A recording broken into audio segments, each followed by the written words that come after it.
perlakukan orang lain sebagaimana dia ingin diperlakukan. Karena masing-masing orang ingin diperlakukan berbeda sesuai dengan tipenya sendiri. Kita punya dominance, cara ngomongnya beda, cara komunikasi beda. Kita punya influencing, cara komunikasinya beda. Kita punya steadiness, ya dominance itu kan keras kepala, mau menang sendiri, ngomongnya tak, nggak punya apa. Kalau ngomong nggak mikir perasaan orang lain, itu orang dominance. Kalau influencing beda. Contoh ya, influencing orang yang ramah, humble, orang yang saling bersahabat, talkative, banyak ngomong. Ada orang S itu tenang, stabil, ya, nggak apa namanya hidupnya tuh aman, nggak meledak-ledak. C itu orang yang perintilan banget, detail banget, rinci banget.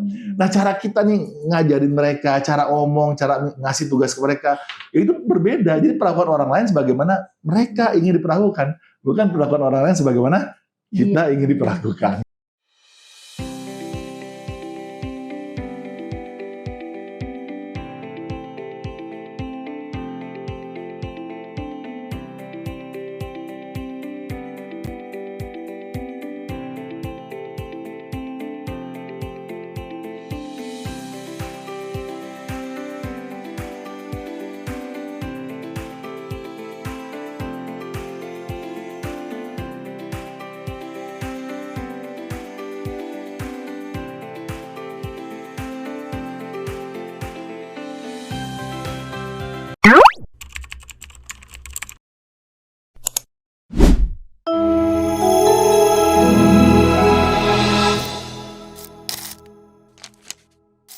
Assalamualaikum warahmatullahi wabarakatuh.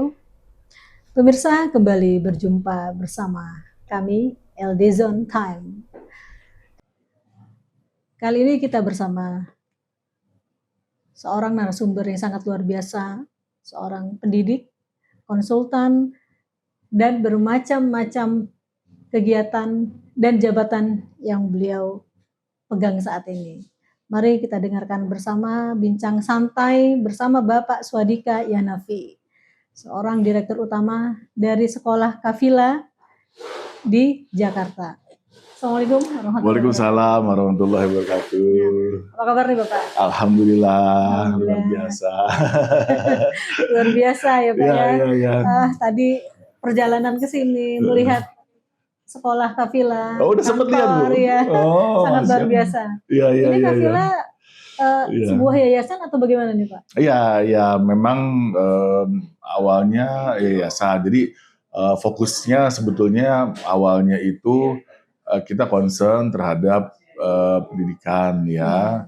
Nah, awalnya memang bentuknya belum sekolah, ya bentuknya itu masih kayak anak-anak yang dulu perusahaan Ambon kayak gitu-gitu, itu kita tampung. Jadi kita ajarkan ngaji, agama, ada 4-5 orang sampai 6 orang lah waktu itu. Awalnya sih seperti itu ya. Cuma karena tidak terstruktur, tidak tersistematis dengan baik, nggak ada kurikulumnya, jadi ya nggak jelas. Nah, akhirnya setelah 1-2 tahunan kita sama-sama untuk mendirikan yayasan yang memang untuk pendidikan ya, yaitu sekolah tadi Kafila International Islamic School. Jadi memang kita buat secara formalnya ya, kita buat sistem kurikulumnya yang jelas, output tujuan belajarnya apa yang mau kita bikin di sini, arahnya kemana dan lain sebagainya. Alhamdulillah sekarang sudah 20 tahun kurang lebih saat ini. 20 tahun ya. Jadi ini dengan manajemen, kemudian visi dan misinya pun sudah jelas gitu. Betul sekali. Bagaimana untuk menciptakan generasi robbani tentunya ya kan ya Pak ya, seperti itu. Bisa cerita Pak bagaimana dalam materi pendidikan yang utama apa dari Kafila International School? Ya memang basisnya adalah kita basis agama memang ya, karena kan kita pesantren, tingkatannya MTS dan MA, Madrasah Sanawiyah dan pesantren juga Pak? Iya memang pesantren, memang kita boarding kan. Awalnya memang kita boarding school, MTS dan juga MA gitu tingkatannya. Kurikulumnya mengikuti kurikulum Kementerian Agama ya, belajar pelajaran sekolah pada umumnya, matematika, fisika, kimia, biologi dan lain sebagainya, dengan muatan pesantren ya tentunya. Mereka belajar pelajaran nasional dari pagi hingga asar, pada asar sampai jam 10 malam ya mereka menghafal Quran, ya, tasin, mereka Iya. macam-macam yang intinya Iya. adalah mereka belajar bahasa, ya, mereka kegiatan-kegiatan yang kaitannya dengan agama Islam, tentunya Iya. seperti itu. Jadi muatan agamanya juga sangat kuat, sangat kental di Iya. dalamnya, Jadi gitu. ya istilahnya 70% dalam bidang agama ya Pak ya. Ya. Tetap muatan lokal pun pelajaran Tetap. umum ada ya Pak ya. Tetap, jadi tetap, ini tetap. boarding ini memang tujuannya ya untuk anak-anak ini dia di dunia oke, insya Allah akhirat Iya. pun oke juga ya Pak. Ya, alhamdulillah. Jadi Seperti memang itu ya. memang betul Ibu. Jadi kurang lebih sekitar 8 tahun awal Iya. itu memang kami memang beberapa angkatan ya di awal 8 Iya. tahun kurang lebih kalau saya nggak salah itu memang kita full beasiswa. Oh, Masya Allah. Full beasiswa. Iya, Jadi iya, mereka tapi itu cuma satu angkatan ya. Satu angkatan itu sekitar 20 orang ya, maksimal 25. Satu Iya. kelas, satu angkatan lah 20 lah. Jadi memang nggak bisa banyak-banyak. Iya. Memang mereka full beasiswa, jadi mereka tidak mengeluarkan biaya apapun. Ya untuk anak-anak duafa, yatim piatu dan lain sebagainya. Ada kriterianya.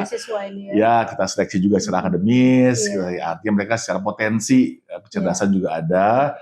Dan secara latar belakang keluarga juga memang mereka tidak mampu karena kita survei ke rumah dan lain sebagainya.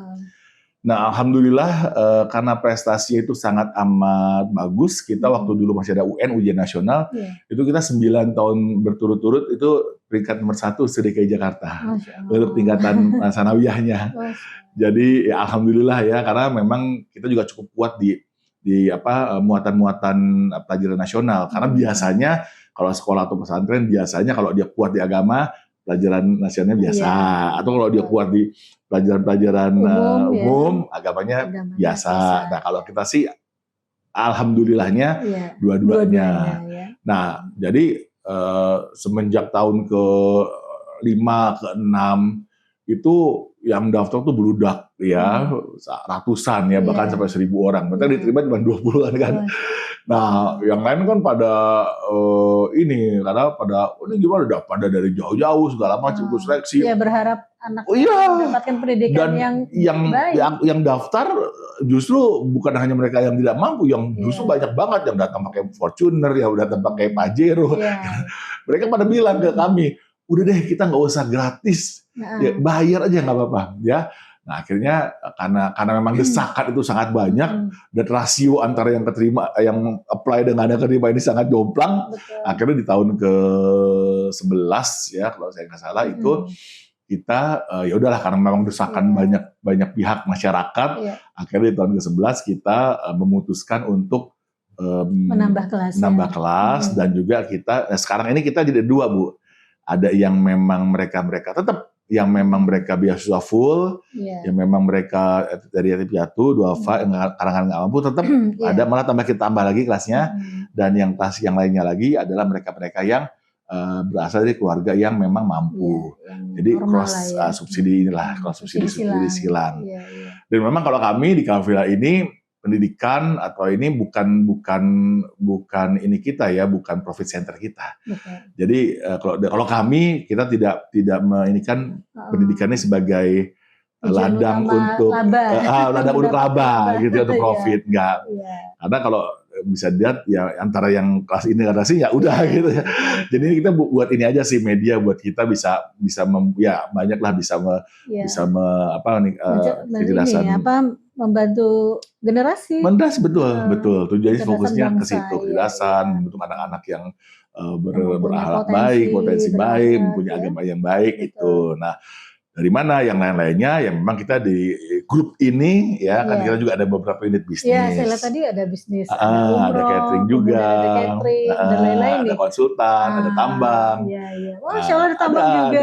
Ada kita punya. Iya. Jadi ada alhamdulillah ada sumber-sumber lain juga ya. Terutama ada sumber alamnya juga. Betul. Jadi kita kalau untuk pendidikan sih keberkahannya Pak di sana. Tidak inilah gitu ya. Berkah benar. Jadi kita kalau untuk nyari ininya ya di Iya, di iya. apa di sumber-sumber yang Iya, lain gitu. iya, itulah tadi keberkahan. Ya amin amin Iya, amin insyaallah membantu mudah-mudahan. anak-anak yang tidak mampu ya, Iya. membantu anak yang tidak mampu, Iya. kemudian Allah berikan jalan yang lain rezekinya. Insyaallah Nah Pak, insyaallah insyaallah. ini saya lihat apa namanya dengan bermacam-macam bidang Iya iya dalam iya.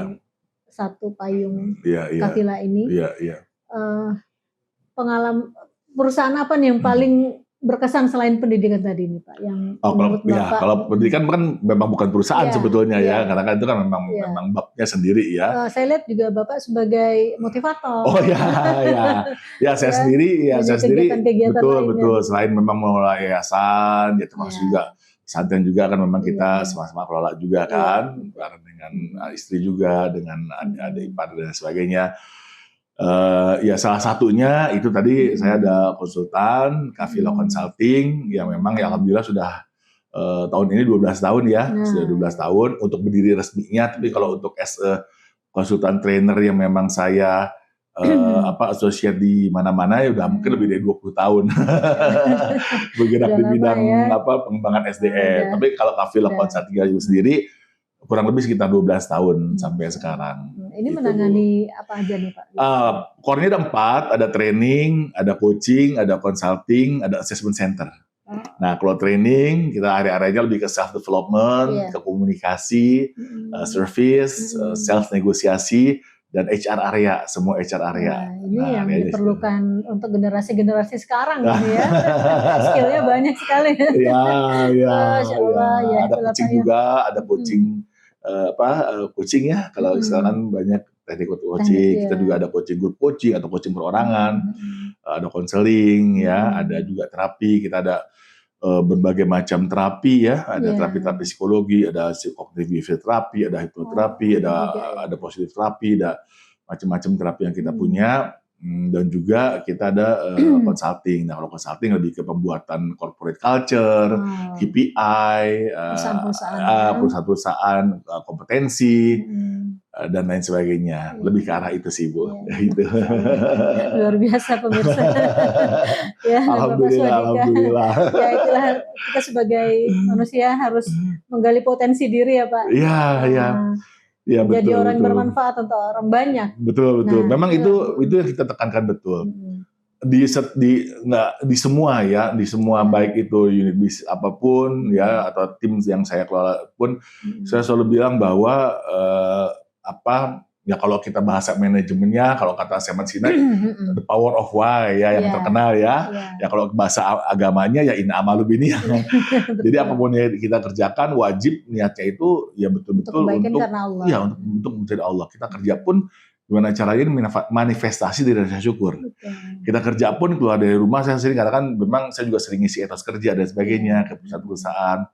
Saya juga sekarang banyak ngembangin materi-materi kayak ini Islamic Transformation Leadership, ini beberapa perusahaan yang basisnya Islam juga saya sering ngisi di sana. Kita punya produk namanya Islamic Transformation Leadership.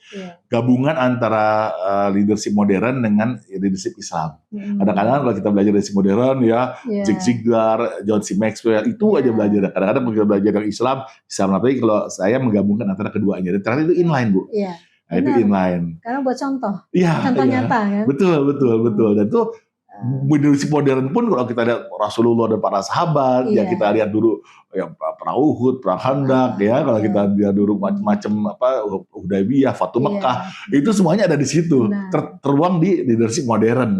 Nah, kalau kita kombinasikan itu luar biasa. Iya, mengkombinasi dengan dulu dan sekarang ini ya Pak ya. Materinya seperti itu ya. Apalagi dengan anak-anak yang bagaimana anak Gen Z sekarang. Namanya Gen Z betul tetap aja anak-anak ya. Judulnya doang Gen Z. Tetap mereka lebih tertarik dengan cerita. Itu yang dikombin. Iya, betul. Tidak letterlock seperti zaman dulu lagi. Iya. Makanya sekarang storytelling itu perkembangan zaman media sosial. Iya. Anak-anak sekarang memang agak kurang untuk literasi. Betul, setuju banget. Ini boleh tahu nih Pak, bagaimana dalam menghadapi anak didik yang sekarang ini Pak? Ya memang kita nggak bisa pungkiri ya bahwa perkembangan teknologi itu kita nggak bisa elakkan. Di satu sisi bagus ya, mereka membuka wawasannya lebih luas lagi. But on the other hand, kalau yang saya perhatikan, Ya. kan saya kan masuk Gen X Bu. Ya. Masuknya Gen X nih ya. Ya. Gen X ya, jadi ya udah melewati X, Y, Z, Alpha sekarang gitu ya. Maksudnya kalau memang sekarang memang di lain sisi karena kemudahan itu, jadi mereka minim literasi. Dan malas Iya, berpikir ya. malas untuk mereka membuat sesuatu, mencari sesuatu. Dulu kita kalau mencari sesuatu kan perlu effort. Iya. Effort dari perpustakaan, nyari di mana. Dan alhamdulillah itu ngelotok. Sampai sekarang. Ingat sampai sekarang. Saya kan juga contohnya hafalan. Iya, betul. Hafalan. Sampai sekarang kita ingat ya Pak? Ingat. Saya sering lihat di mana-mana, ini kenapa sih? Saya kebetulan ya alhamdulillah kan memang salah satu yang saya lakukan setiap minggunya interview ya. Jadi selain di Villa juga, saya juga ada Good Panjir ada adik saya juga, dia punya salah satu klinik gigi terbesar di Indonesia. Nah, saya bantu beliau untuk handle HR-nya ya, dan saya memang tiap minggu bisa melakukan interview dengan banyak orang. Nah, karena bidang saya di bidang psikologi, ada beberapa yang saya cari buat orang-orang psikologi misalnya. Jadi saya dalam sebulan ini mungkin lebih dari 8 orang anak psikologi yang saya interview. Hal sederhana aja misalnya itu kan, saya lihat IPK-nya bagus. Ini real case ya Bu ya. IPK-nya berapa? 3,7, 3,8. Betul-betul IPK 3,7, 3,8. Terus saya iseng aja nanya gitu ya. Saya di luar interview yang sebenarnya saya nanya, oke di sini 3,7, 3,8. Yang sederhana yang mereka belajar di semester 1, semester 2 gitu ya. Saya tanya misalnya, saya penasaran aja. Coba sebutin dong tokoh-tokoh psikologi siapa aja misalnya. Ayo, psikologi moral siapa tokohnya gitu ya, psikologi sosial siapa, psikologi kognitif siapa,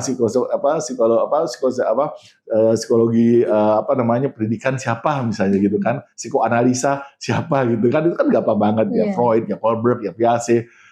Aduh Pak lupa nggak tahu. Terus tes ini tahu nggak? Tes ini nggak tahu. Padahal tes yang sangat sederhana, ya tes Kraepelin, tes Papikosik, tes IST, tes Sheffield. Itu tes yang betul-betul di luar kepala. Aduh Pak saya lupa. Aduh Pak saya gini. Saya pernah dan semua teman-teman yang gen saya ngerasain, iya dik ya, kok kayaknya ya karena mereka tinggal nyari apa? Saya cari udah. Kalau jadi nggak ngelotok, di kita kan lotok gitu. Melekat. Gangguan kecemasan apa aja misalnya tanya ya, anxiety itu apa aja, neurotik apa aja cirinya, psikotik apa, schizofrenia apa. Nggak blank itu pada nggak tahu. Dulu saya nggak pinter-pinter amat rasanya.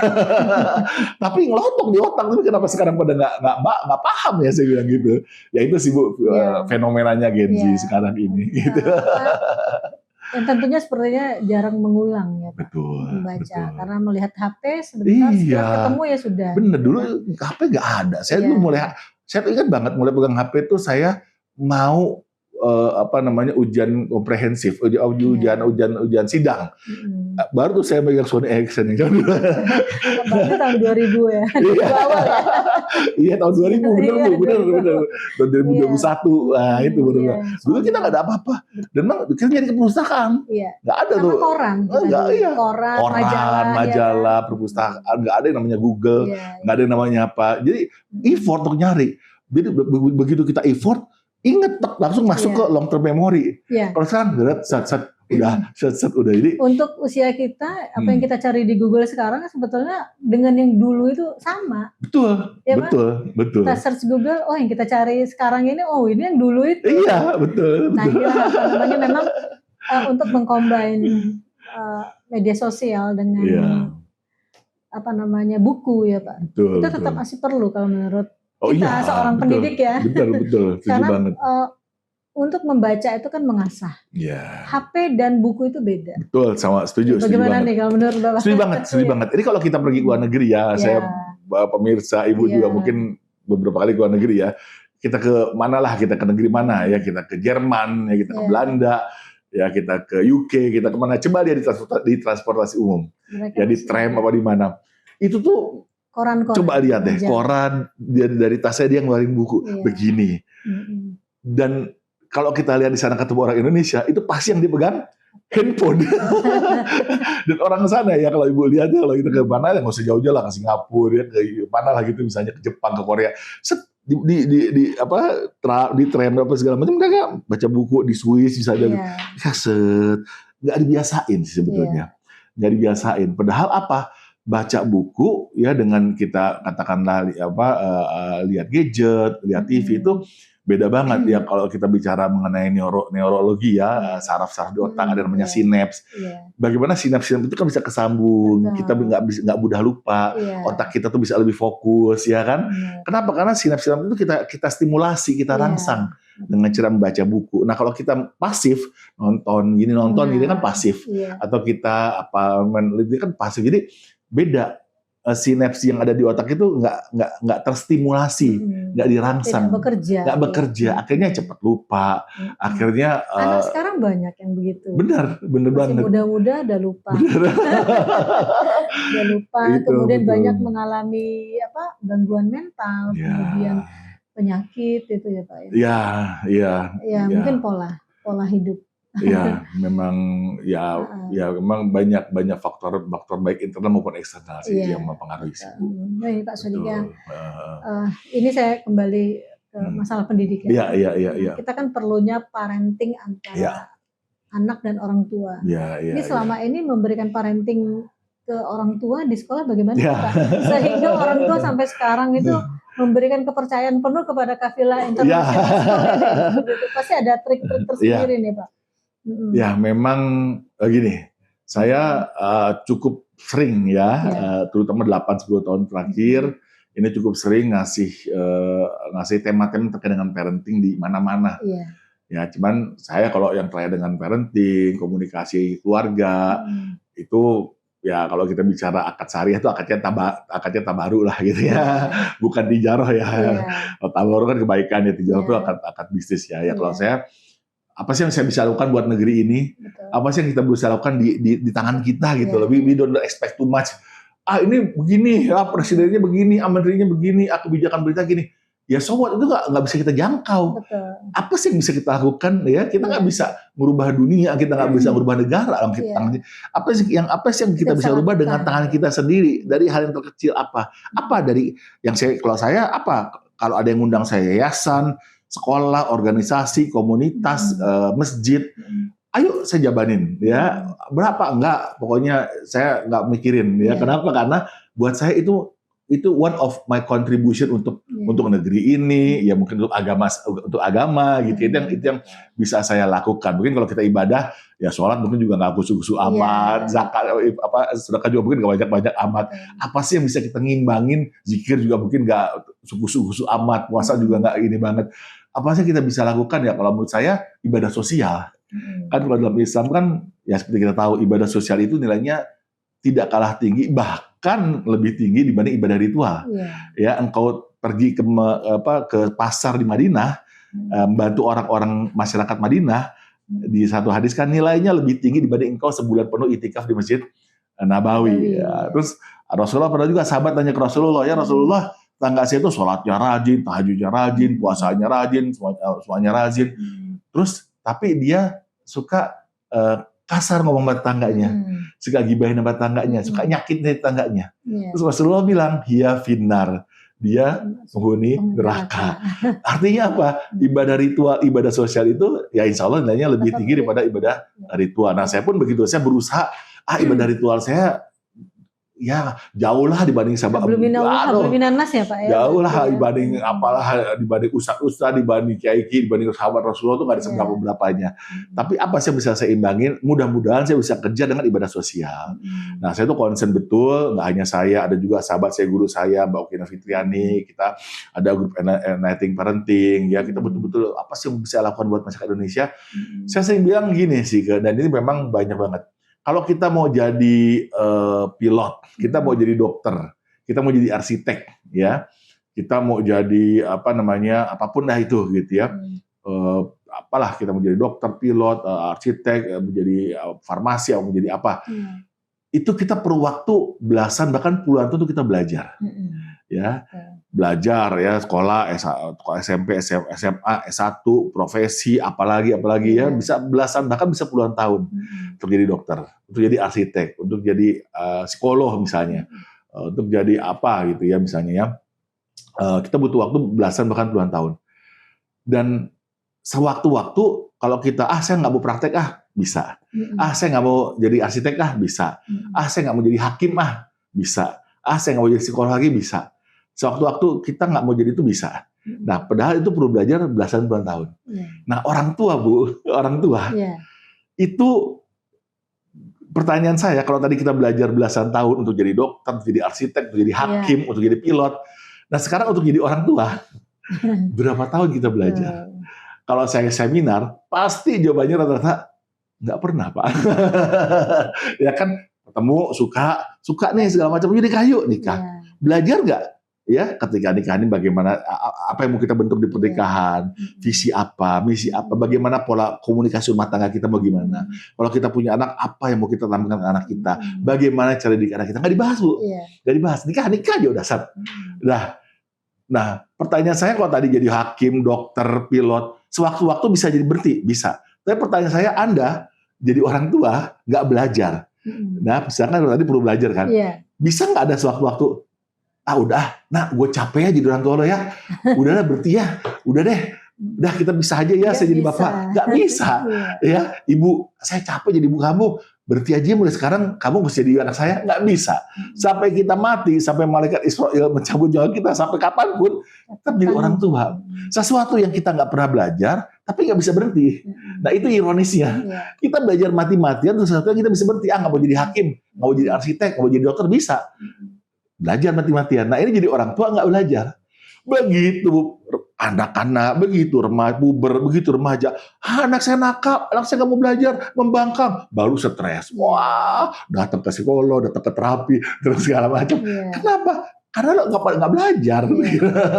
Makanya saya sering sampaikan, ayo buat orang-orang yang masih muda-muda yang mau menikah, belajar. Belajar gimana. Jadi ketika mereka jadi orang tua, jadi pasangan, jadi orang tua udah siap. Jadi nggak ada, udah gimana nanti aja. Ya, kalau menurut hemat saya sih, ya baiknya nggak gitu. Tentunya belajar sebagai orang tua sesuai dengan ajaran agama ya Pak? Pastinya. Rasulullah juga banyak hadis-hadis yang memberikan contoh yang nyata. Ya kan? Parenting yang nyata itu ya dari Al-Quran dan hadis banyak sekali. Dan tentunya dengan lingkungan kita. Ya. Ini bagaimana Pak? Pernah mengalami masalah untuk siswa yang agak-agak krusial pernah? Oh iya, ya memang pasti ada ya, baik itu di sekolah kami maupun juga saya yakin di sekolah-sekolah lain, di mana-mana pasti ada ya masalah. Nah, masalah apapun yang terjadi, baik itu untuk anak-anak, remaja, ya, kadang rata-rata remaja ya, SMP, SMA kan anak remaja. Coba kita cek. Saya bisa guarantee, saya bisa pastikan, pasti hampir dipastikan, mostly itu berasal dari pola asuh orang tuanya. Di rumah itu udah pasti. Ya, rata-rata, bukan rata, hampir pasti. Ya, hampir pasti orang tuanya. Makanya kalau ada anak yang ngebangkang, anak yang nggak mau belajar, anak yang katakanlah nakal, bisa dibilang nakal, ikut aturan, ya, tantrum, berkepanjangan, emosinya nggak terkendali, biasanya kita bener itu bukan dia. Bukan, pasti orang yang gitu. Ke saya tuh banyak banget pasangan-pasangan suami istri. Mas Dika, tolong dong anak saya begini, anak saya dong membangkang, anak saya dikasih tuh nggak nurut-nurut, anak saya kabur-kabur dari rumah segala macam. Yang saya benahin itu bukan anaknya. Yang saya benahin itu pasti orang tua dulu. Yuk sini Pak, Bu, duduk bareng-bareng. Ngobrol saatnya sih, takut gimana dulu cara komunikasinya, cara ngomong gimana. Karena anak itu produk. Anak itu bukan sebab tapi akibat. Kita nggak bisa benahin akibatnya kalau sebabnya kita nggak benahin dulu. Kan ini kan cause and effect kan, sebab akibat kan. Jadi yang kita benahin tuh bukan akibatnya Bu. Yang kita benahin itu sebabnya. Nah, kalau sebabnya udah dibenahin, insya Allah akibatnya pun juga akan benar. Nah, kadang-kadang mereka kan nggak belajar gimana cara mereka ngasih feedback anak, ya, bagaimana cara ngarahin, bagaimana cara mendengarkan perilakunya. Kadang-kadang yang mereka lakukan dari apa yang mereka lihat dari orang tuanya. Biasanya itu polanya turun-temurun. Dia dari kakeknya dari buyutnya, padahal ya belum tentu yang dua-duanya itu benar. Nah, kan ilmu kan berkembang. Semakin kesini parenting semakin bagus, semakin kesini bagaimana cara kita mendidik anak itu semakin terpola. Dan kita nggak bisa ngeblame Abis sih orang tua saya dulu begitu, abis buyutnya begitu. Ya nggak bisa, mereka udah nggak ada. Iya. Ya yang bisa kita lakukan adalah belajar. Makanya orang-orang tua itu kayak saya ikut seminar segala macam, biasanya alhamdulillah antusias ya ikut. Nah tapi seminar-seminar parenting yang saya isi, 80% Bu, 90% itu isinya kira-kira Ibu bisa bayangkan nggak? Ibu-ibu Iya. apa bapak-bapaknya Bu? Ibu-ibunya. Ibu-ibunya. Iya. Makanya kalau Ibu cek dimanapun, di Google dimanapun, coba cari Indonesia is a fatherless country. Iya. Ya, Indonesia adalah negara ayah tanpa ayah ada namun tiada. Ada, ya. Apa sih ayah ada namun tiada? Ayah ada secara fisik nih, ada ayah, tapi fungsinya nggak ada. Iya. Di umur berapa dia di perkembangan moral dia, apa yang mesti ayah lakukan, di perkembangan kognitif apa peran ayah, di perkembangan sosial ayah bagaimana. Karena seperti saya sampaikan, memang setiap seminar apapun yang diadakan, mostly 70%, 80%, bahkan 90% isinya adalah perempuan, ibu-ibu. Iya. Kenapa ibu-ibu? Karena bapak merasa itu bukan tanggung jawab saya. Iya. Ya, tanggung jawab saya nyari uang, nyari nafkah, urusan anak, ya udah kamu sepenuhnya. Iya. Mau anaknya berhasil kek, nakal kek, sopan kek, nggak sopan kek, teriak-teriak kek, itu bukan tanggung jawab saya. Kalau dia begitu, ya udah berarti salah kamu. Nah, itu sudah paradigma yang sangat amat keliru. Makanya ada istilah Indonesia is a fatherless country. Coba teman-teman ya sok aja cek di YouTube, cek di Google, pasti ketemu. Udah ngetren. Iya, Indonesia is a fatherless country. Negara artinya ayah ada namun tiada. Ya, ada fisiknya namun fungsinya nggak ada. Ya, dia nggak bisa teknik komunikasi bagaimana, approach dengan anak-anak bagaimana. Ya, dia juga nggak bisa katakanlah bagaimana deep talk dengan anak-anaknya. Kenapa? Karena anak sekarang, anak Gen Alpha, Gen Z, it's a quite different dengan anak-anak zaman kita dulu. Zaman saya dulu Gen X beda. Ya setiap orang dia berada di zaman yang berbeda-beda, nggak sama zamannya. Jadi dia mesti perlu tahu, oh kalau tipe sekarang tuh begini, oh makanya perlu saya lakukan ini, oh yang saya lakukan begini, yang perlu saya lakukan ini. Nah jadi memang ya never ending learning. Jadi orang tua itu wajib, makanya tidak hanya ibu-ibu saja, sok ayo ya kalau ada seminar apa, ayo semua belajar. Couple, suami istri wajib belajar. Hadir lah, bapaknya juga hadir. Iya, bapak juga. Nah kadang-kadang ada ambiguity, ya kita sering dengar istilah ambiguity. Ibunya nih sering banget, Andika aku udah mau tahu, tapi ini suami ini susah banget dikasih tahu. Akhirnya ketemu-temu nih, akhirnya anak ambigu. Lah ibu saya bilang begini, ayah saya bilang begini. Artinya ada namanya ambiguity. Nah ambiguity yang justru bahaya, ya kan? Bingung. Sama ibunya dibolehin, bapaknya nggak dibolehin ya. Sama ibunya dibatasin, bapaknya nggak dibolehin. Akhirnya mereka ambigu. Nah harus ada sebuah pola kesamaan, pola asuh yang sama antara kedua orang tua. Ya sehingga mereka butuh kekonsistenan, konsisten ya dalam sisi pola asuhnya. Mempengaruhi psikologis anak. Betul. Menjadi orang yang tegas dalam memutuskan sesuatu, iya atau tidak gitu kan. Iya. Jadi karena mereka nggak ambigu. Kan anak-anak pun ambigu. Seperti itu. Iya. Sekarang sering sekali mereka ambigu. Bingung ya. Kadang-kadang sama ibu dibatasin, sama ayah, yaudah ayo kamu ke sana. Akhirnya bapak ibunya berantem. Anaknya melakukan yang ibunya, bapaknya marah ya. Nah inilah perlunya komunikasi bapak ibu. Dan menginfluence anak itu juga nggak mudah zaman sekarang. Influencing anak ya, menginfluence anak itu kita nggak hanya bisa pakai power, saya bilang ya kalau kita belajar 5 level of leadership-nya John C. Maxwell, ya ada 5 ada. Sama ketika kita apakah itu leader, apakah itu anak-anak, apakah itu leader, apakah itu orang tua kan juga leader kan. Kalau dia mau merubah perilaku anak dengan cara mempergunakan power, authority, semua orang pasti bisa. Belajar, matiin handphonenya, matiin TV, masuk, pasti bisa. Tapi pertanyaan saya, apakah itu akan efektif mempengaruhi anak? Jawabannya enggak. Banyak mereka menurut, tapi akhirnya ngeberontak. Bener nggak? Bener nggak? Bener para penonton yang hadir? Benar sekali. Ada 230 orang. Baik yang terlihat maupun yang tidak terlihat. Jadi mereka nggak belajar. Nah kita kan belajar. Salah satu yang saya sering ajarkan adalah tadi influencing others, influencing anak, influencing children. Itu menarik. Banyak orang yang nggak ngerti gimana cara mempengaruhi. Mereka hanya menggunakan power. Ayo masuk, belajar, tutup handphonenya, matiin, belajar. mereka akan nurut. Kenapa? Ya, dia orang tua gue. Iya. Tapi akan apa? Yang ada mereka ngedumel, Iya. ada perasaan ngeberontak, mereka dendam. Nah, itu Iya. bahaya. Apa yang dibaca juga nggak Nggak nyambung. nyambung, nggak nyampe. Mm-mm. Nah, makanya ada teknik influencing, Iya. ada teknik coaching. Nah, sekarang banyak nih parent as a coach. Ini yang sering juga saya isi nih. Iya. Bagaimana orang tua sebagai coach itu efektif banget. Saya Caranya. melihat ini Pak, banyak sekali komunikasi antara orang tua dan anak ini kadang-kadang jadi salah paham, ya kan? Iya. Saya pernah lihat itu di dalam satu tayangan, ibunya bilang, ini telur zaman bunda dulu, satu telur ini dibagi 5 loh.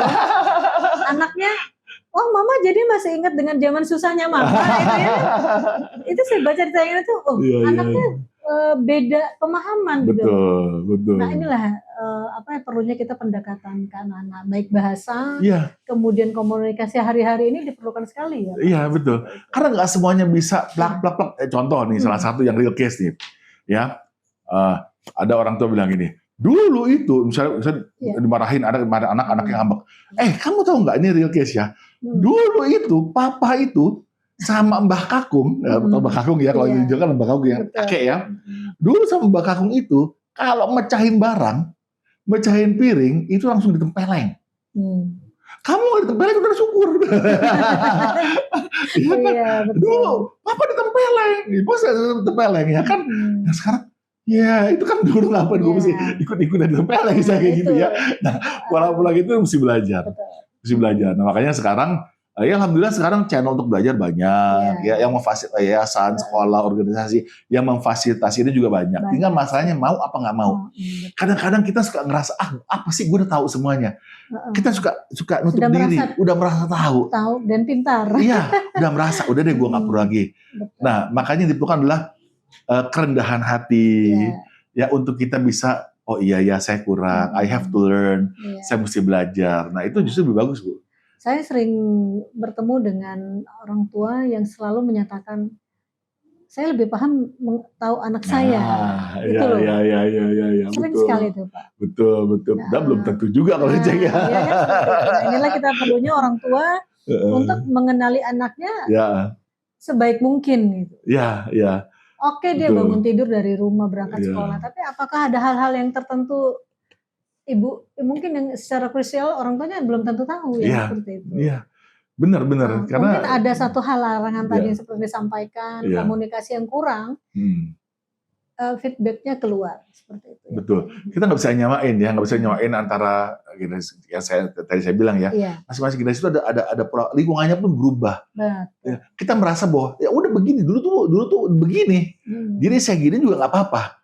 Ya dulu tuh saya ditempeleng, dibentak, di apa, ya nggak apa-apa kok, saya berhasil kok, ya kan saya berhasil kok.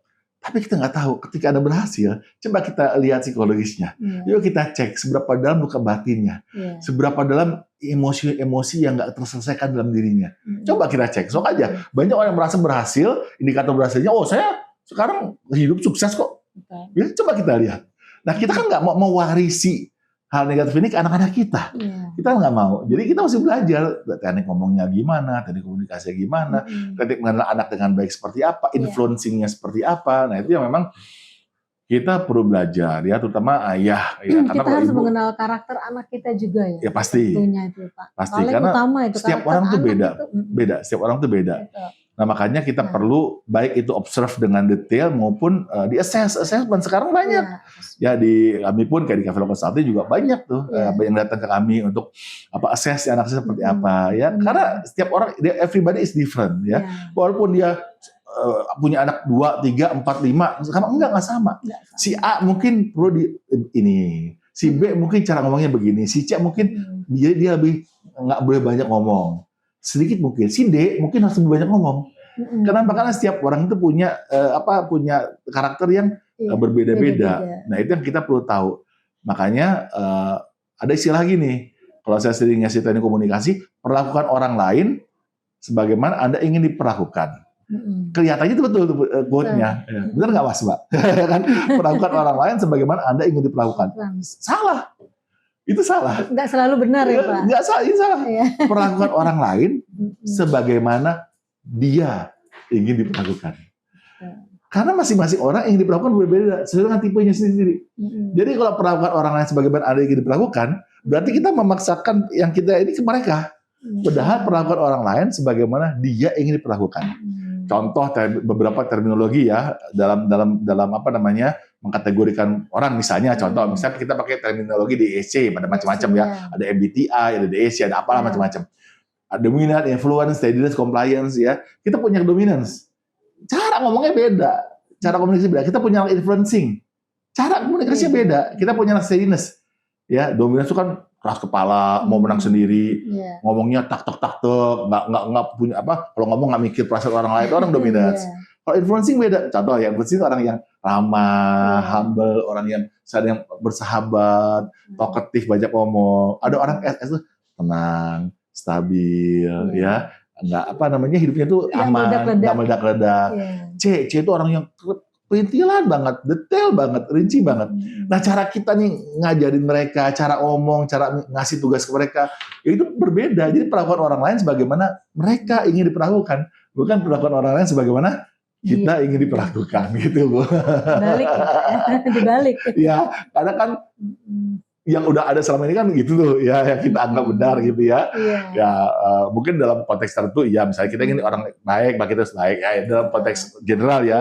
Tapi kalau dalam konteks yang lebih detail ya nggak tepat sebetulnya sih itu sih sebetulnya. Nah, itu hubungan dengan sesama ya hablum minanas. Betul. Ya itu penting banget. Kecerdasan sosial. Nah, betul Bu, Gen Z, Gen Alpha ini tantangannya adalah bukan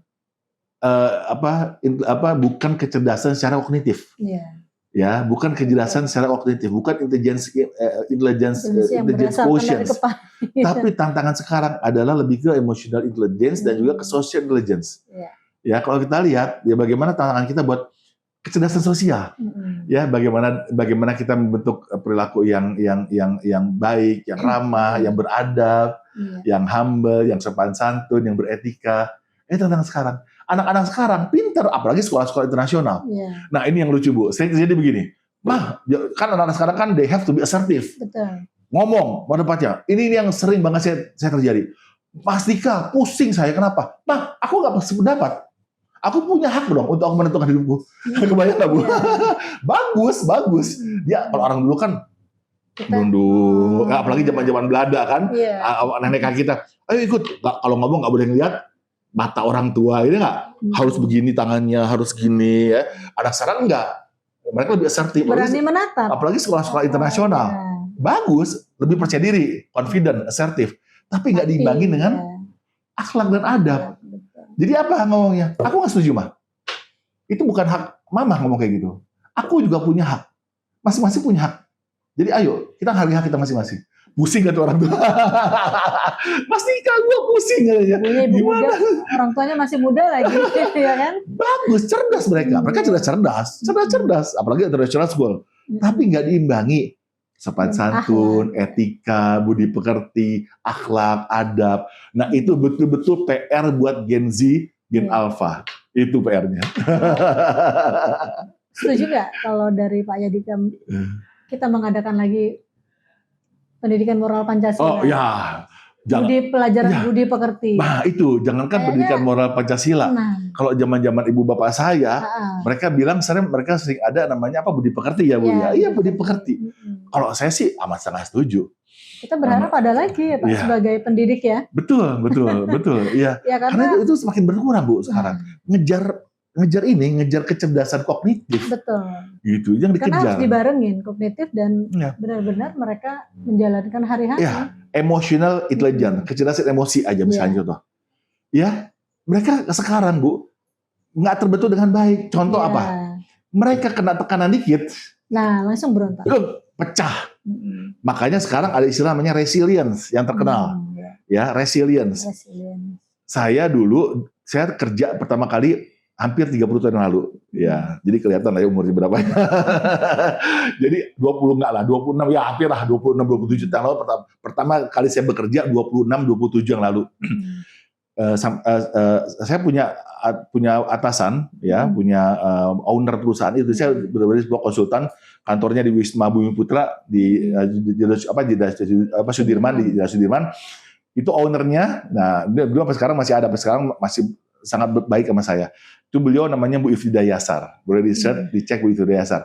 Beliau itu baru selesai masanya jadi Dewas BPJS Kesehatan. Baru beberapa bulan kemarin ya, selesai jadi Dewas BPJS Kesehatan. Tapi apa, beliau aktif di Kadin, aktif di Apindo, aktif di IWAP sekarang. Saya 27 tahun lalu kerja langsung di bawah dia. Dia itu ya sekeras-kerasnya orang, segualak-gualaknya orang. Dan beliau tahu ini, kalau beliau lihat juga pasti beliau kan ketawa ya, Dika gitu. Galak, kerasnya minta ampun. Saya bayangin Bu, baru umur 22, 23 ya, masih polos-polosnya gitu ya, masih awal-awalnya. Dika, kamu tuh gimana sih ngertiin gini aja, nggak bisa. Saya ingat banget kita sebuah proyek buat perusahaan Telkomsel itu dulu, call centernya Telkomsel baru di set up. Nah, alhamdulillah saya dipercaya untuk konsultasi, saya percaya untuk set up itu. Dari mulai training, yang rekrut orangnya saya. Dika, kamu nih bodohnya minta ampun, bego tau nggak? Nggak punya otak kamu tuh benar-benar gini-gini. Otak kamu ditaruh di mana gini-gini? Oke, Bu. Kreatif. Ya, mental. Survive. Dia dia kan punya karyawan banyak. Nggak banyak yang survive. Ya alhamdulillah salah satunya saya. Nggak pundungan kalau bahasa orang Sunda. Tahan banting. Nggak stres. Banyak yang kayak gitu juga nih, yang lain nih, ada si X teman saya. Langsung masuk kamar mandi. Sejam nangis di kamar mandi. Bener. Sejam dia begini di kamar mandi nangis. Tapi alhamdulillah ya, boleh dicek ke Bu Ifrida Yasar. Beliau masih ada orangnya. Ya, boleh dicek ke beliau. Lulusannya beliau, yang lulus ya, dalam tanda kutip, lulusannya beliau. Coba cek sekarang.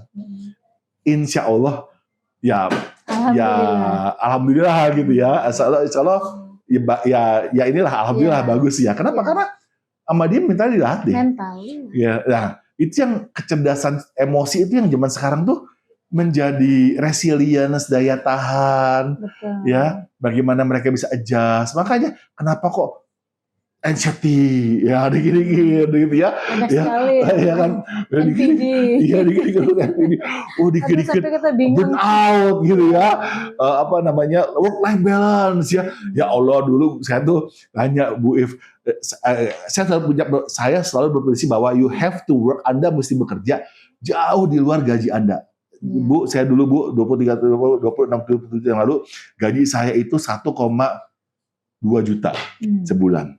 Tapi saya mengerjakan pekerjaan, I extend my work ya di Wisma Bumi Putra tuh. Saya pulang jam berapa? Kan yang lain pulang jam 5. Dik, ngapain Dik, kita cuma digaji 1,2, kecil banget. Udah pulang deh, pulang jam 5. Lo pulang nggak? Tunggu, saya ke manajer saya. Mbak, ada namanya Mbak Ane, manajer saya. Mbak ngerjain apa sih? Apa yang bisa saya bantu? Saya ningkatin valensi. Ya, kita lihat ada to be to have valensi. Apa? Saya pulang tuh jam 8. Ya kan masih umur 23 tahun, ngapain sih? Saya pulang tuh jam 8, jam 9, setengah 10. Tapi saya belajar. Terus Sabtu kadang-kadang saya masuk segala macam. Orangnya, lu bego banget sih, bodoh-bodohin. Lu dikerjain kantor. Kita gaji kita sekian, ngapain? Tapi apa terjadi? Dari semuanya yang paling cepat dipromosi, ya saya. Kenapa? Karena saya paling ngerti. Itu. Selain loyal ya Pak. Loyalitas itu diperlukan sekali. Banget. Saya masuk ke sebuah bank. Saya terakhir bekerja sebelum saya resign dan saya bisnis. Saya bekerja di salah satu bank syariah terbesar di Indonesia. Ya, saya selalu berpendapat saya mesti bekerja jauh di luar gaji saya. Ya, saya gaji dulu sekian. Saya bekerja seolah-olah saya gajinya misalnya saya gaji 10. Saya harus bekerja seolah-olah saya gaji 20 juta. Kenapa? Karena ketika ada promosi, ketika ada yang naik, siapa yang di ini? Pasti saya. Karena mereka ngelihat ini siapa yang paling siap, siapa yang valensinya paling tinggi, siapa yang kapasitas dirinya paling oke. Pasti dia yang naik. Ya karena itu kan ada penilaian dari kantor. Makanya saya bilang jangan bekerja sesuai dengan gaji kita.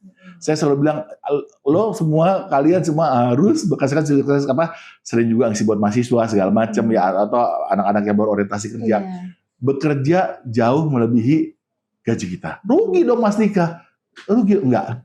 Tidak ada satupun yang sia-sia di dunia ini. Betul. Kita bisa belajar hal baru. Oke, apapun kita nggak belajar misalnya. Ya, kalau kita lihat surat Ar-Rahman ayat 60, hal jazaul ihsan ilal ihsan. Tidak ada kebaikan dibalas dengan kebaikan. Kalau gaji kita 10 juta, kita kerja dengan seolah-olah gaji kita harus 20 juta. Yang 10 itu pasti Allah akan konversikan dalam bentuk yang lain. Yakin seyakin-yakinnya. Ini kita gaji 10 juta nih. Tapi kita bekerja kayak orang gaji 20 juta. 20 juta. Lo harusnya udah 20 juta. Oh enggak, saya udah 10 juta. Harusnya udah 20 juta, enggak apa-apa. Yang 10 itu pasti Allah akan konversikan dalam bentuk hal lain. Apa? Sehat, Betul. keluarganya senang, ayah ibu sehat, kita punya anak-anaknya lucu, anaknya pintar, kita punya suaminya setia, kita punya istrinya istri soleha. Itu kan rezeki yang tidak diukur dengan uang. Dan itu Allah konversikan dalam bentuk sesuatu yang kita keluarkan yang memang kebaikan. Jadi udah nggak ada lo percuma, nggak ada kata-kata percuma. Lo percuma kerja capek-capek, lo percuma begini kita nggak dibayar sih. Nggak ada yang percuma. Apa yang kita keluarkan itu bermanfaat buat orang lain, pasti baliknya akan ke diri kita. Ya kalau kita bahasa ini hukum tabur tuai. Nah kalau bahasa India ya, bahasa dunia. Tapi kalau kita lihat ke agamanya, ya hal jazaul ihsan ilal ihsan. Nggak ada kebaikan yang tidak Allah balas dengan kebaikan pula. Gitu sih kalau. Tidak ada kebaikan itu yang sia-sia. Nah, ada. Apalagi sia-si B atau sia-si C.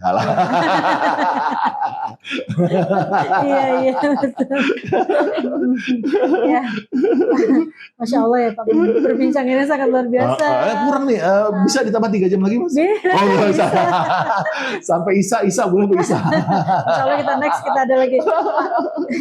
Boleh Pak, himbauan untuk orang tua muda, yang tua, yang muda, siapapun, himbauan untuk parenting kepada anaknya dengan kondisi zaman sekarang. Baik, Bapak Ibu dan juga rekan-rekan sekalian, ya saya selalu bilang ini nggak hanya buat saya sendiri.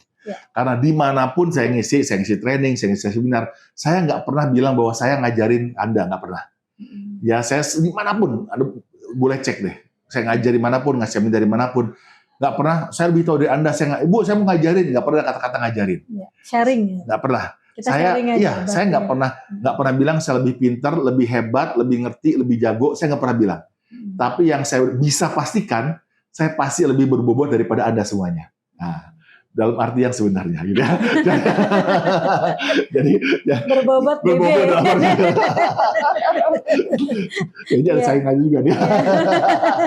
Nggak, yang saya bilang gini Bapak Ibu ya.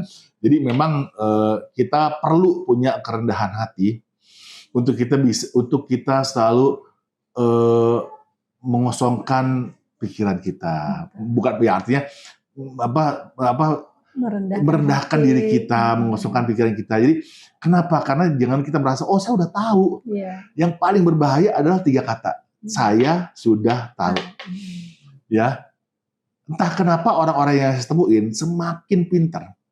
Orang-orang yang betul-betul saya temuin ya, entah dia profesor, atau dokter, atau semakin hebat, semakin pintar. Yang sering saya temukan adalah semakin pintar dia semakin humble. Betul ya Bu, semakin pintar semakin rendah hati. Justru yang sebaiknya bukan yang kadang-kadang masih tahu dikit, ilmunya dikit, sudah kadang petantang-petenteng, sosokan gitu ya. Semakin yang sering saya temukan itu betul. Yang ilmunya nanggung-nanggung, yang baru belajar itu kadang-kadang suka sok pintar. Tapi yang semakin pintar, saya banyak banget temu orang-orang hebat-hebat, orang ibu agamanya dalam, profesor. Tapi aduh ya Allah, humble banget, rendah hati banget. Semakin merunduk. Ya itu ilmu padi. Jadi Bapak Ibu sekalian, yuk kita selalu menganggap bahwa ilmu ini luas, ilmu Allah ini luas. Belajar, ya pokoknya terus belajar, ya belajar apapun, belajar tentang bagaimana kita bisa menjadikan diri kita lebih baik, bagaimana kita bisa mendidik anak-anak kita lebih baik. Ya kenapa? Karena kita nggak akan membangun sebuah bangsa, membangun sebuah peradaban yang baik kalau semuanya nggak dimulai dari organisasi terkecil, yaitu adalah keluarga, rumah, dan peran ayah ibu. Itu the most important role, peran yang paling penting untuk kita bisa mencetak generasi-generasi berikutnya. Lagi menuju generasi emas 2045 dan sebagainya. Kita nggak bisa muluk-muluk, kita lakukan aja dari yang kita lakukan. Belajar, baca buku, ikut seminar, ya kan. Terus memperbaiki diri, jangan merasa kalau kita salah, acknowledge, akui kita salah. Banyak orang tua ada salah, dia salah gitu misalnya, ngeles, defense. Nah ini banyak. Abis Pak, oke gini kan, "Papa gini-gini sih ke aku, kok Papa mukul, kok marah?" "Ya abis, kamu sih begini." Itu sering banget tuh kalau saya ngisi parenting begitu. "Oh, kamu gini-gini." "Ya abis," apa sebelah gitu. "Papa kok gitu ke aku, Papa kok bentak-bentak aku, Papa kok mukul aku." "Ya kamunya sih dibilang nggak nurut-nurut." "Enggak, Nak, maaf. Orang tua bisa salah. Nak, maaf ya, Papa tadi kelepasan ngomong sama kamu. Nak, maaf ya, tadi Mama kasar sama kamu. Maaf banget, harusnya nggak kayak gitu. Yuk doain." Nah, balikin lagi ke spiritual ya. Yuk doain ya, tolong doain Mama agar Mama bisa jadi orang tua lebih baik. Ada kerendahan hati untuk mengakui kekurangan kita. Doain Papa ya, agar Papa bisa jadi Papa yang lebih baik. Jangan ngeles. Ya abis, kamunya sih ngasih tau nggak nurut-nurut. Abis dikasih tau berkali-kali, ya udah Papa pukul. Jangan. Semakin ngeles, maka dia akan di kehidupannya, Bu, dia mau kerja kayak mau di apa, pasti dia ngeles-ngeles. Kacau ya di kehidupan sosialnya, kayak dia kerja, kayak dia kuliah, kayak dia apa, pasti dia nggak, perilakunya pasti ngaco gitu ya. Betul. Kenapa? Karena semuanya dibentuk dari rumah, dari keluarga. Itu sih Ibu dan juga Bapak Ibu Pemirsa, semuanya. ya, Masya Allah ya pemirsa, apa yang disampaikan oleh Pak Swadika, ya Nafi ini ya. Ya Pak, dengan perbincangan tadi kami berharap apa yang disampaikan bermanfaat untuk masyarakat luas. Insya Allah mudah-mudahan. Karena parenting Amin. dalam kehidupan ini, karena kita kan berhubungan dengan manusia, Betul, betul, betul. orang tua Ya. dan lingkungan kita, anak-anak juga ya sangat perlu sekali dalam ilmu pengetahuan dalam mendidik anak, Ya. terutama dalam komunikasi. Ya. Nah, banyak kejadian sekarang kan perbedaan komunikasi dan cara penyampaian Nah, orang tua dan ke anak, betul, ya kan? betul. Anak juga ke orang tua. Ya, seperti betul, itu. betul, ya. Jadi Ya. memang kita untuk orang tua saat ini sepertinya perlu sekali banyak belajar. Betul, setuju. Ya, banyak orang tua sekarang mainan HP, Ya. tapi tidak meningkatkan, Ya. mengupgrade dirinya sebagai orang tua. Jadi, karena kita lihat kondisi sekarang dalam Ya. mendidik anak ini tidak mudah, Ya. ya kan? Tambah sedikit Bu. Jadi Boleh. ini Bu, nih aduh ini benar-benar ya saya banyak temu di setiap sekolah saya isi Iya. ini Bu. Orang tua sekarang ya itu sering kita sebut dengan penuaan dini. Kenapa penuaan dini? Mas Dika, itu gimana? Anak situ kerjanya megang handphone terus, main handphone terus gak berhenti-berhenti. Kita kan pasti makanya orang tua. Udah kenapa dia gitu? Karena ya, ayo main sama, ayo kita di rumah, ayo kita pergi kemana? Orang tuanya mau capek nggak? Nggak mau. Ya. Orang tuanya itu ngapain? Duduk, main handphone, main sosial media. Sementara anaknya disuruh main sendiri. Ya. Jadi orang tua itu, Bapak Ibu, siapapun Anda, bergerak, loncat-loncatan, lompat-lompatan, masuk ke kolong, ngos-ngosan. Kenapa? Karena kalau ada sesuatu yang menarik, lebih menarik daripada gadget, dia nggak akan bakal kepatok ke gadget. Kenapa dia kepatok ke gadget? Karena nggak ada yang menarik di hidupnya. Iya. Ngerti nggak? Orang tua sibuk riweuh sendiri-sendiri dengan gadgetnya masing-masing. Betul. Sosial media kayak apa kayak nggak ada yang menarik buat gue. Iya. Ya gue main gadget. Tapi nah yuk main kita mana? Ya ayo main, ajak kayak zaman-zaman bahla dulu tuh. Iya. Main inilah ular tangga, apalah segala macam ya, apa tap umpet lah, jongkok, apa tap jongkok, ada ya, tap umpet, tap jongkok, kayak gini-ginian tuh. Pokoknya main kayak gitu. Capek-capek. Iya. Ya kan ngos-ngosan. Tapi itu cara yang paling baik, Bu. Betul. Karena kalau nggak mereka kan nggak ada yang menarik buat saya. Iya. Ya udah ini aja yang menarik buat saya. Ya makanya orang-orang anak-anak sekarang orang-orang tua muda itu sering disebut dengan umur masih 20, umur masih 30, Iya. tapi mager. Penuaan dini. Kalau kita sering sebut penuaan dini. Harusnya bergerak, lompat, rangkak. Ya kan? Ayo, keringetan, capek. Nah itu sih. Ya. Anak juga akan merasa lebih dekat, Pak. Ya, betul, emotional bonding. Bener. Iya, itu. Bener sekali. Merasa, oh orang tua ini menyayangi aku loh. Ya, ya attachment. Nah, attachment ini yang penting. Attachment. Touching tangan mereka Ya, ketika sentuhan. anaknya jatuh, ya kan? Betul banget. Betul Atau banget. anak-anak perlu bantuan apa ketika, Ya. oh, Ma tolong dong. Ya, Ya. itu sepertinya itu hal yang mungkin momen-momen sedikit terjadi kalau anak-anak tidak begitu dekat dengan kita. Dan gak lama, percaya deh. Ini anak saya sekarang nih. Iya. Ya, aduh Bu, anak saya ini sekarang. Yang pertama udah mau kuliah, anak saya sekarang. Yang kedua udah masuk SMP pesantren. Anak kita tuh gak lama, bener deh. Benar. Nih ya, ini anak saya yang pertama nih sekarang kelas 3 SMA ya. Dia pesantren di Kuningan, Jawa Barat ya. Lagi dia insya Allah mau kuliah mungkin di luar, kayaknya akan di luar ya, entah apa Mesir apa di mana gitu. Dah, terus nih anak saya yang sekarang ini sekarang kelas 6 SD, mau naik kelas 6 nih sekarang. Dan kita kan masih pesantren. Situ dari sekarang tuh gini aja istri saya. Udah agak gini. Ini gimana? Karena tiap hari kan ada yang kita, ada yang rame-rame, teriak-teriak, lompat-lompat. Nggak lama ini, betul ya. Ini sekarang setahun lagi. Ini siapa? Anak saya kedua, ketiga kembar. Ya sekarang naik kelas barengan. Ada Alma sama Asya. Ini saya sering banget ke dia. Akhirnya saya agak melo. Ayo apa sih kayak gitu? Saya tiap hari sentuh kebenaran nak. Ini setahun lagi, nggak kerasa setahun lagi. Kak Aisyah, anak yang pertama entah kemana. Yang kedua, ketiga pesantren. Yang ada di rumah cuma siapa? Ya, kembali. Gitu. Kita berdua dengan pasangan hidup kita. Nggak lama. Cuman berapa lama? Tiba-tiba dia besar. Dia bilang orang, apalagi perempuan. Masih lagi perempuan ya. Diambil lagi ntar sama orang ya. Gimana kita nggak pusing ya kan? Udah, jadi masa-masa dia umur 7 tahun, 8 tahun, ya. SMP, SD terutama. SMP kan mungkin udah ada ini ya kegiatan, apalagi SMP. SD nggak lama, udah deh simpen itu simpen itu handphone ya kan, simpen itu gadget, simpen itu Netflix, simpen itu apa gitu ya. Begitu ada anak Anda, mereka lebih penting daripada itu semuanya. Betul. Itu aset berharga dibanding apapun yang kita punya, dan itu yang akan diminta pertanggungjawaban sama Allah. Iya. Itu yang paling berat. Betul. Itu sih, nggak lama, udah deh capek aja deh. Nggak lama, ini kayak saya gini, setelah ke depan, ya kita punya waktu banyak buat mager nanti. Ya nggak ada anak, nggak ada di rumah kan. Ada masanya nanti. Kita punya waktu banyak buat apapun, ada masanya. Mumpung ini ada, udah lo simpen udah, gak usah ribet. Nikmati aja kebersamaan, hari bareng. Memang capek ya Pak, anak SD terutama ya kan. TK SD itu memang capek, cuman nggak lama. Tapi nanti misalnya aduh kenapa gua kayak gitu ya? Aduh kenapa kayak gitu ya? Dan anak-anak usia itu mereka akan mengingat, dulu aku sama adikku, sama papaku begini loh. Bener banget, di psikologi itu ada. Jalan-jalan, betul. itu akan sampai mereka tua. Betul. Saya ngalamin sendiri. Betul. Jadi kalau ada satu teori psikologi bilang, seperti itu. Beda.